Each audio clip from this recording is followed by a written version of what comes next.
Have you ever dreamed of someone you've lost and woken up wondering, was that just my mind? Or did they really visit me? Dreams of the deceased are among the most profound and unforgettable experiences a person can have. Across cultures, across religions, and across time, people have reported moments where loved ones who have passed away appear in their dreams, alive, present, and often speaking with them as if no time has passed. Research suggests that this is not a rare occurrence. Studies show that somewhere between 53 and 75% of bereaved individuals have experienced at least one such dream. And these are not just ordinary dreams. Many describe them as vivid, emotionally charged, and deeply moving. They can stir feelings of comfort, nostalgia, lingering grief, or even confusion. These dreams raise a timeless question. What is happening when we dream of the dead? There are generally two main ways people interpret these experiences. From a psychological perspective, dreaming of the deceased is seen as the subconscious mind's way of helping us navigate the emotional terrain of loss. The dream becomes a safe space where grief can be processed, memories can be revisited, and unresolved feelings can find closure.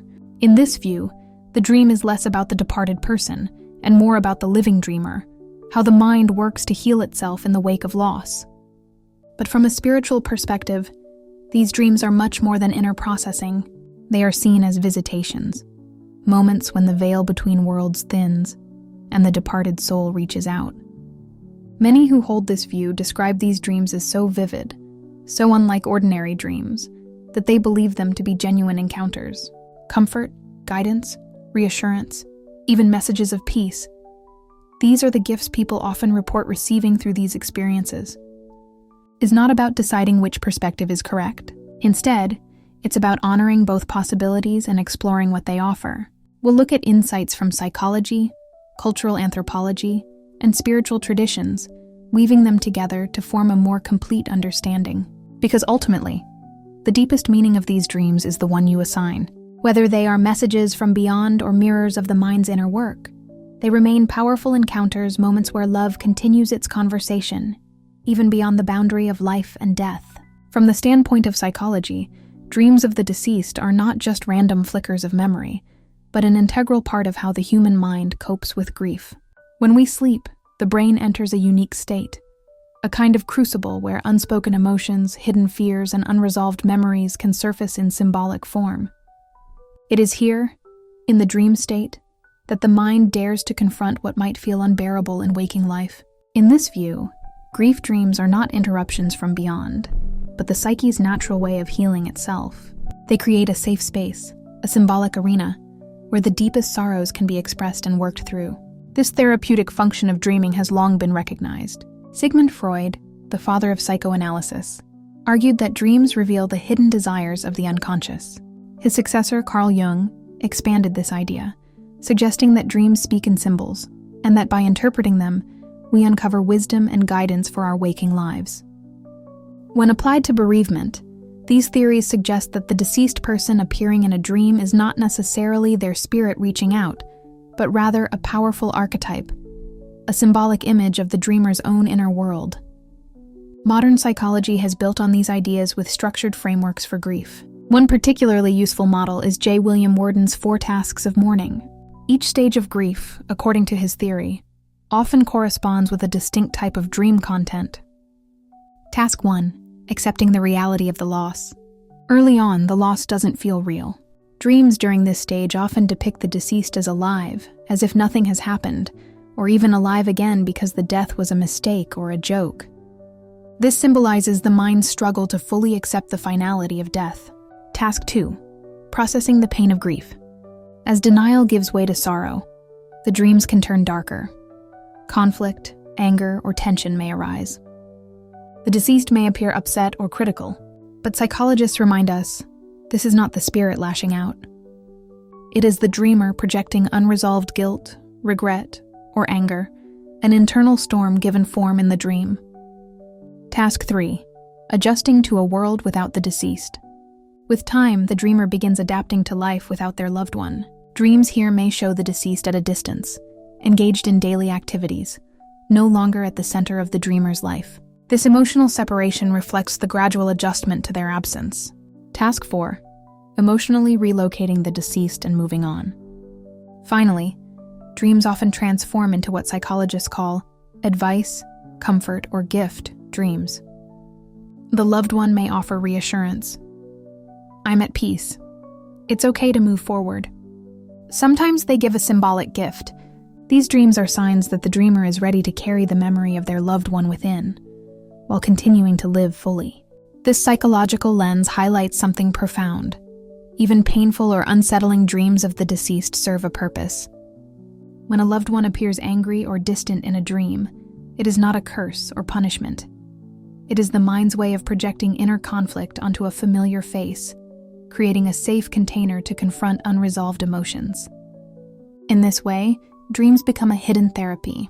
They allow the subconscious to stage encounters with grief, so that in waking life, the heart can take steps toward healing. While psychology explains dreams of the deceased as the mind's attempt to process grief, many people experience these dreams as something far more mysterious, something that cannot be reduced to brain chemistry alone. For countless cultures, religions, and spiritual traditions, these dreams are seen as visitations. They are not metaphors, but moments when the soul of the departed reaches across the veil to make contact. And often, those who have such dreams insist, this felt different. It wasn't just a dream. The vividness, the clarity, the unshakable sense of presence. These qualities lead many to believe that their loved one truly returned to deliver comfort, guidance, or reassurance. These experiences are not confined to one place or belief system. They echo across the human story. In ancient Egypt, dreams of the dead were considered sacred communications, sometimes even carrying warnings or blessings for the dreamer. In indigenous traditions, the dream world is often viewed as a spiritual landscape where ancestors dwell, teaching and guiding the living. In Christianity, many believers report dreams where departed loved ones assure them of peace in the afterlife. In Eastern philosophies, the dream state is seen as a subtle realm, where the boundaries of life and death blur and souls can meet. Across cultures, the message is remarkably similar. Dreams can be a bridge between worlds. Researchers who study these phenomena note that visitation dreams often carry certain distinct qualities: vividness and clarity. The dream feels more real than ordinary dreams, leaving a lasting impression. Emotional resonance. Feelings of peace, love, or profound calm linger long after waking. Direct communication. The deceased often speaks in simple, unmistakable messages such as, "I'm okay," or "Don't worry." Symbolic gifts or signs. Sometimes the dream includes a meaningful object, gesture, or symbol that carries personal significance. Unlike ordinary dreams, which may feel fragmented or confusing, visitation dreams are often described as crystalline in their meaning and unforgettable in their impact. From the spiritual perspective, these dreams serve several purposes.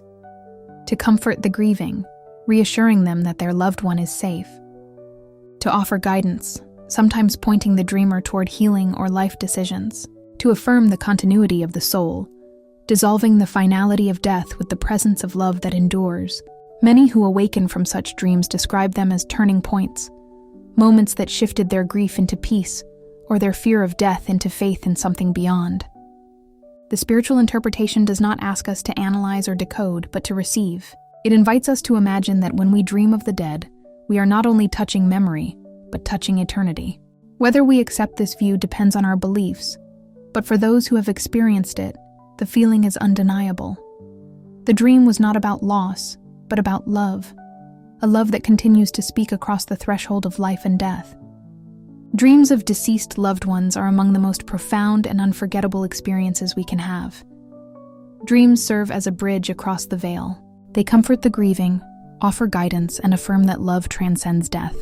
Because whether through symbol or spirit, what these dreams reveal is simple and timeless. Love keeps the conversation going. While psychology offers a framework for understanding grief dreams as the mind's way of healing, there remains a category of dreams that feels strikingly different. Dreams that cannot be so easily explained away. These are often called visitation dreams. Unlike ordinary dreams, visitation dreams carry a profound weight. They feel less like symbols and more like encounters. They are remembered not as stories the mind invents, but as meetings with those who have passed. What sets them apart?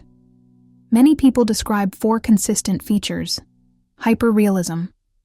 The dream feels more real than waking life. The presence of the loved one may be felt with all the senses, their voice, their embrace, even their scent. Upon waking, the memory lingers with a startling clarity. Clear communication. Unlike fragmented or nonsensical dream dialogue, visitation dreams often carry a direct, purposeful message. The communication may be verbal, telepathic, or symbolic, but it is coherent, unmistakable, and deeply meaningful. Positive emotional tone. The deceased often appear whole, healthy, radiant, even if they suffered greatly in life. The atmosphere is infused with peace, love, and comfort, leaving the dreamer with a sense of reassurance rather than fear. Lasting impact. Unlike ordinary dreams that dissolve within minutes, visitation dreams are etched into memory. Some remain vivid for months, years, or even a lifetime, continuing to shape the dreamer's understanding of death and love. Far from being a modern phenomenon, the idea of dreaming of the dead as a sacred bridge is ancient and universal. In early modern England, dream reports were seen as a door opened by God, carrying divine warnings, guidance, or even authorization. Among indigenous cultures, dreams are often understood as the primary realm of communication with ancestors, a sacred channel through which wisdom flows to the living. Anthropologists note that dreaming itself may be one of the oldest sources of religious belief, shaping humanity's first sense that there is more to life than what is seen. Even today, across cultures and spiritual traditions, visitation dreams remain a powerful reminder that the bonds of love and kinship transcend the limits of mortality. Religious traditions offer a more layered view of these experiences. In Christianity, dreams are recognized as a legitimate way for God to communicate, with numerous examples found throughout Scripture. Yet the Bible also warns against consulting the dead, and it offers no direct examples of deceased loved ones appearing in dreams. This tension has led many Christian leaders to advise discernment, to weigh the content of the dream against the guidance of the Holy Spirit and the truth of Scripture, rather than accept it blindly. By contrast, spiritualist traditions often embrace visitation dreams wholeheartedly, teaching that these encounters are not only possible, but can sometimes be invited. In this view, the dream becomes a sacred meeting ground, a bridge where love continues its conversation across realms. What unites all these perspectives, whether cautious or embracing, is the recognition that these dreams hold power. They are not trivial or meaningless. Instead, they stand at the threshold between the physical and the metaphysical, carrying messages that can comfort, transform, or awaken. Perhaps in the end, visitation dreams remind us of something essential, that the bonds of love do not die with the body. They become a bridge between memory and presence, between grief and healing, between this life and what lies beyond. When we speak of dreams of the deceased, psychology and spirituality are often placed in opposition, as if one must be right and the other must be wrong. But lived experience suggests otherwise. For many people, these dreams are both. They can be spiritual encounters and psychologically healing events. A dream may feel like a literal visit from a loved one who has passed, while at the same time fulfilling the mind's need to process grief, integrate memory, and bring peace. In this sense, the categories are not mutually exclusive. They are overlapping lenses through which the same experience can be understood. The origin of the dream, whether it arises from the subconscious or from a spiritual dimension, may ultimately be less important than its impact on the dreamer. A visitation dream can feel like a sacred encounter, while also becoming a catalyst for psychological healing. Conversely, a dream born from the mind's processing of grief can carry such vividness and meaning that it feels indistinguishable from a true visitation. In this convergence, the internal and external worlds meet. The brain itself may function as a kind of conduit for spiritual reality, a threshold where the psyche and the soul speak the same language. This nuanced approach shifts the question away from "was it real?" question we may never definitively answer, and instead asks, what were the qualities of my experience? What meaning does it hold for me? Here the focus is not on proving the dream's external origin, but on exploring its personal significance. Whether the dream came from within or from beyond, what matters most is the way it touches the heart, reshapes grief, and offers peace. To help navigate this convergence, dreamers can use a simple self-reflective practice. Ask, Did the dream carry a sense of clarity, coherence, or peace? Ask, what emotions did it awaken? Comfort, fear, release, or longing? Ask, did the experience help me heal, move forward, or see my grief in a new light? By focusing on these qualities, the dreamer steps into a place of empowerment, discovering meaning without needing to force the dream into a single category. In the end, dreams of the deceased may not belong wholly to psychology or to spirituality. They may live in the mysterious overlap where both worlds meet. And perhaps that is the point, that grief, healing, and love are too vast to be explained by one perspective alone. These dreams invite us to embrace the mystery, to honor both the mind's need for healing and the soul's longing for connection. And in doing so, they remind us of something essential. Meaning is not always found in choosing a side, but in holding both truths at once. The following checklist is not meant to prove or disprove whether a dream was a visitation, but rather to guide personal reflection. Vividness and clarity. Was the dream exceptionally clear, detailed, and coherent, unlike ordinary fragmented dreams? Emotional tone. Did the deceased appear healthy, radiant, and at peace, regardless of the circumstances of their passing? Purposeful narrative. Did the interaction feel intentional, carrying a clear message or purpose? Telepathic communication. Did the exchange feel more like a deep knowing or intuitive connection rather than spoken dialogue? Emotional aftermath.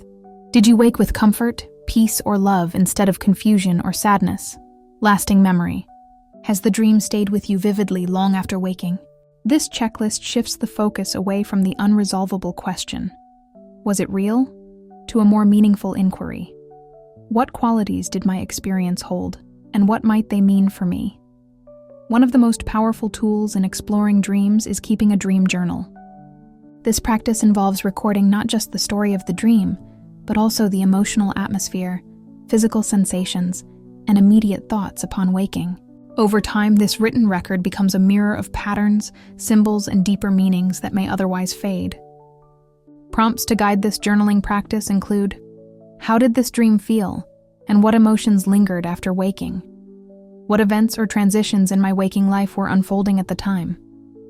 Does this dream offer space to say unspoken words, such as, I love you, I'm sorry, or I forgive you?